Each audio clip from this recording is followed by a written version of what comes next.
semuanya, perkenalkan nama saya Detres Nobatonis dengan NIM 19070010038. Di sini saya akan menjelaskan tentang penyakit taniasis. Apa sih taniasis itu? Taniasis adalah penyakit menular yang disebabkan oleh cacing pita babi Taniasolium. Mereka adalah penyakit zoonosis dan masih menjadi masalah kesehatan di dunia, terutama negara berkembang. Poin pertama yang akan kita bahas adalah tentang definisi dan etiologi. Definisi dari taniasis ini, Taniasis solium dan Cysticercosis ini dikategorikan sebagai Neglected tropical diseases atau Neglected zoonotic diseases yang disebabkan oleh cacing pita Taniasolium. Hospes definitif Taniasolium adalah manusia.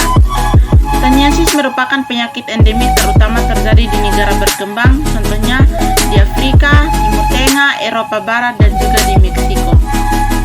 Etiologi, taniasis adalah infeksi pada saluran pencernaan yang disebabkan oleh cacing pita dari genus Tania sp seperti Taniasolium.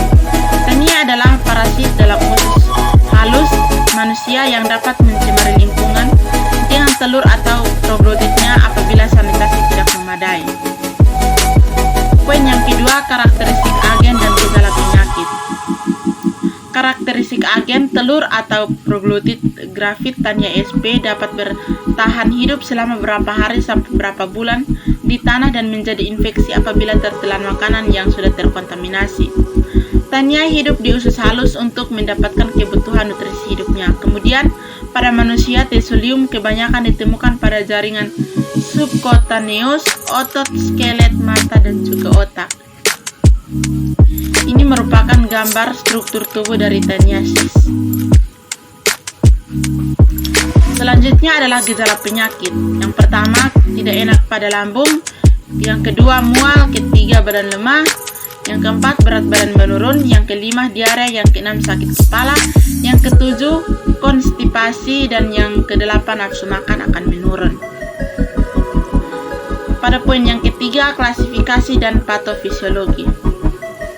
Klasifikasi, kerajaannya adalah Animalia, filumnya adalah Platyhelminthes, kelas Castoda, ordo Cyclophilidae, famili Tanidae, dan genus Tania. Patofisiologinya, manusia akan terinfeksi oleh Tania sp ketika menelan larva Cysticercosis untuk spesies Taniasolium. Manusia juga bisa terinfeksi melalui telur dan Proglithidia secara langsung. Cacing dewasa memiliki penghisap di bagian scolex hingga dapat menempel di mukosa saluran pernapasan. Dan yang terakhir, untuk spesies Taniasolium, selain memiliki penghisap di bagian skolexnya juga terdapat kait sehingga perlekatan ke dinding usus menjadi lebih kuat. Ada poin yang keempat, yaitu rantai penularan dan faktor risiko. Rantai penularannya, mengonsumsi daging yang dimasak tidak matang seluruhnya. Yang kedua, mengonsumsi air kotor yang mengandung larva cacing. Dan yang ketiga, melakukan kontak yang dekat dengan pengidap infeksi cacing pita. Faktor risikonya, kebiasaan buruk bisa meningkatkan risiko tertular infeksi cacing pita melalui mulut. Yang kedua, kontak dengan kotoran hewan. Dan yang terakhir, bepergian ke negara-negara berkembang. Poin yang kelima, upaya pencegahan dan pengobatan. Upaya pencegahan yang pertama, mengobati penderita. Yang kedua, memelihara kebersihan lingkungan. Yang ketiga, pengaturan pemeliharaan sapi dan babi. Yang keempat, daging yang mengandung kista tidak boleh dimakan. Yang kelima, memberikan koteksida pada hewan ternak. Selanjutnya, mencuci sayuran dan buahan sebelum dimakan. Kemudian, mencuci tangan dengan sabun dan di air yang mengalir. Dan yang terakhir, memberikan vaksin pada hewan ternak.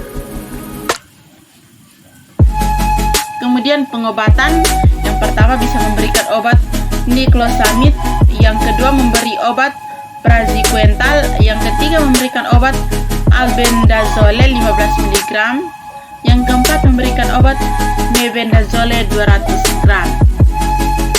Selanjutnya adalah epidemiologis.